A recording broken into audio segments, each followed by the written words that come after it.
I ara parlem de teatre amb l'Albert Martí. Albert, crec que avui el teu viatge teatral, és que mira que és mona aquesta... El viatge teatral.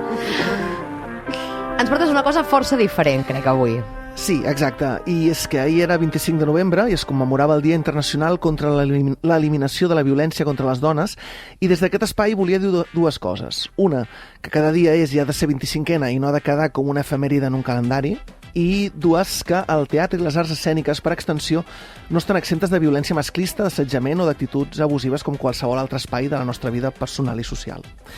I llavors, agafant això, avui m'agradaria posar el focus en companyies que estan fent les coses bé i que a través del teatre estan lluitant diàriament contra les violències masclistes, per l'educació i també per la formació, i per fer del teatre i de la vida uns espais segurs.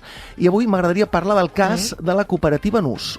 Una de les seves sòcies, la Rocío Manzano, ens explica què és i qui són. Doncs Nus és una cooperativa feminista amb un equip interdisciplinari de gent que venim de les arts escèniques, del món socioeducatiu o de les economies feministes i l'acció comunitària, i que té com a objectiu la conscienciació i la transformació de les desigualtats i violències que hi ha a la societat.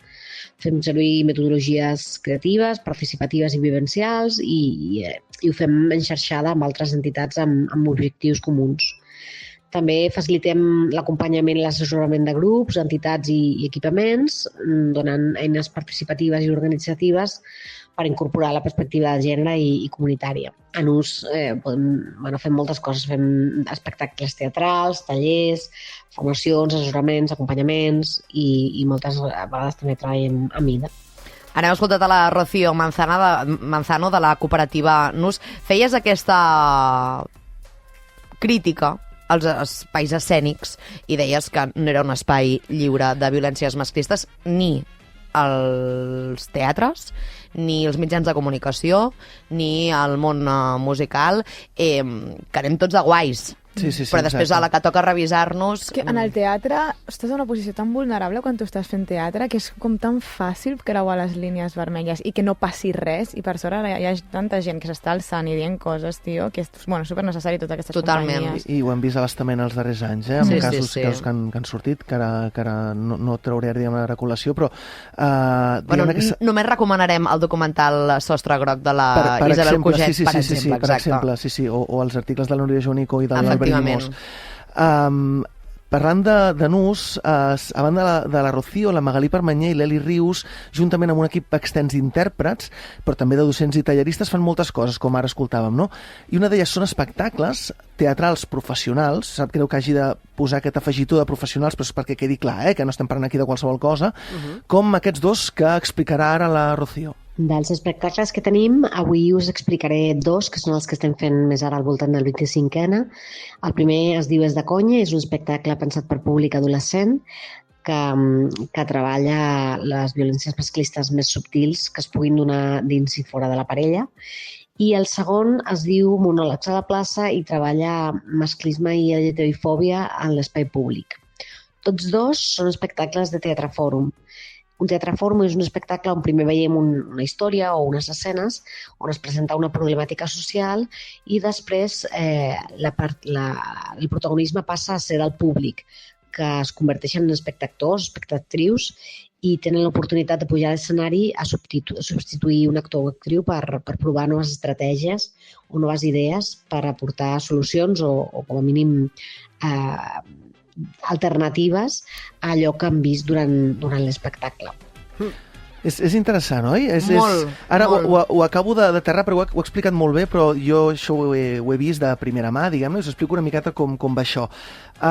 Primer veiem una obra de teatre, entre cometes normal, no? Una obra de teatre que dura uns 50 minuts, una hora, per exemple l'És de conya, on es presenten diverses situacions al voltant de la parella, però també de grups d'amics, de famílies, escenes de la vida quotidiana que estan travessades per estereotips de gènere, per mites de l'amor romàntic i de violències a la parella, no? Tot mostrant sovint que estem davant d'un iceberg del que només veiem la punta, no?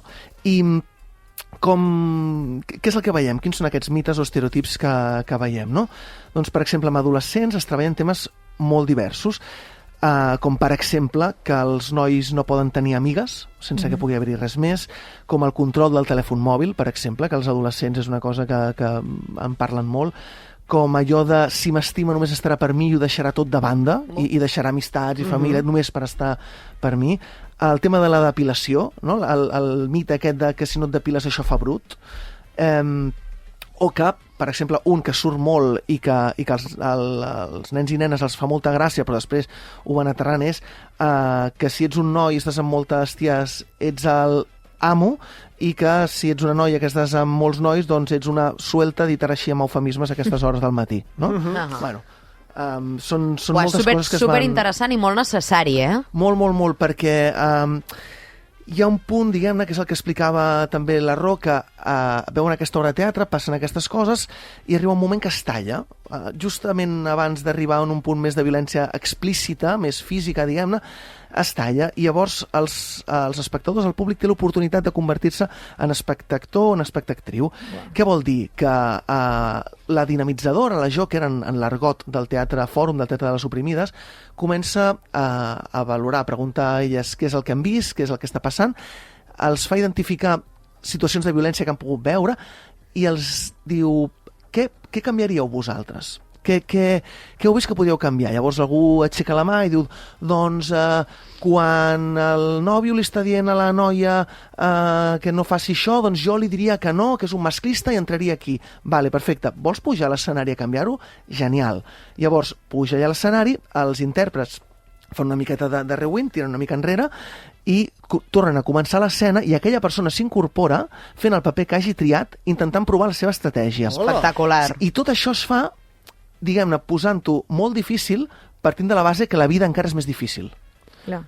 Llavors, al final, es tracta de treballar estratègies que siguin, diguem-ne, necessàries per la vida. Sí, per enfrontar-te a la vida, a la teva vida normal i corrent.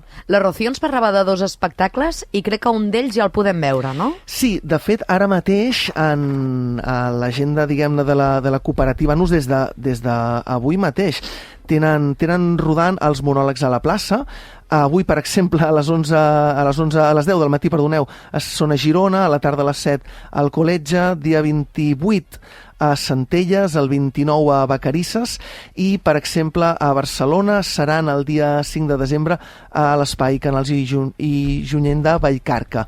Les podeu anar seguint al web nus.coop i a les seves xarxes socials. Jo et volia preguntar, Albert, hi ha moltes cooperatives de teatre o NUS és una cosa, és a dir, única? Clar, jo parlo de NUS perquè me les conec, les segueixo de prop i perquè realment són pioneres en la feina que fan. També hi ha molta gent que treballa al teatre de les oprimides, estic pensant ara en Teatre per Tothom, per exemple, que també operen des de Barcelona, i d'altres companyies que no treballen directament al teatre al Teatre Fòrum, però sí que treballen aquestes temàtiques. Hi ha moltes companyies, per exemple, dins del col·lectiu de companyies que segueixen alguns preceptes o aquestes premisses a partir una miqueta del que ara tot seguit parlarem. Perfecte. Perquè, escolta, Albert, què és el que han de fer les companyies, diguem-ne, convencionals, que vulguin incorporar una perspectiva feminista a la seva feina? Clar, no? Connectant amb això que dèiem ara amb el sex també. No són pioneres i han creat també una guia cap a un teatre feminista. Llavors, la Rocío ens explica una miqueta més de què va això. La guia cap a un teatre feminista va sorgir arrel d'una formació que fèiem per professionals de les arts escèniques i que sorgia de la reflexió de que les arts escèniques, al igual que la resta de la societat, no està exempta de violències masclistes o d'estereotips associats al gènere, etc. La van crear fa un parell d'anys, està traduïda al castellà i a l'euskera també, i està pensada per professionals, amateurs o institucions culturals interessades en incorporar la perspectiva de gènere a la seva tasca diària. Està fragmentada en capítols i cada capítol tracta una disciplina. Interpretació, direcció, dramatúrgia, producció, comunicació, treball en companyia. Fa una pinzellada una mica a totes les possibles funcions que trobem al voltant de les arts escèniques i és una guia teòrico-pràctica on podem anar fent autoanàlisi o anàlisi col·lectiu d'aquelles coses que es poden millorar o que es poden anar reflexionant per fer unes arts escèniques més inclusives, més justes i més amables per tothom. Això ho trobeu al web de Nus, també si poseu a Google Guia Teatre Feminista també us apareix.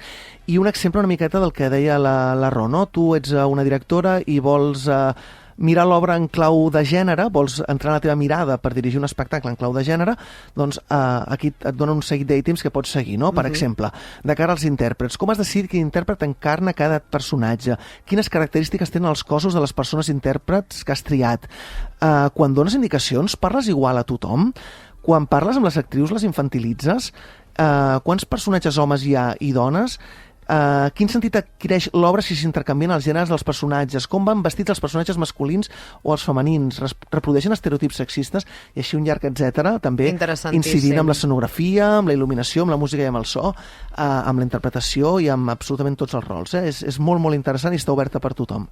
Doncs brutal, totes les iniciatives de la cooperativa Nus, darrere de la qual hi ha la Rocío Manzano, la Magalí Permanyer i l'Eli Rius. Canviem ara de registre.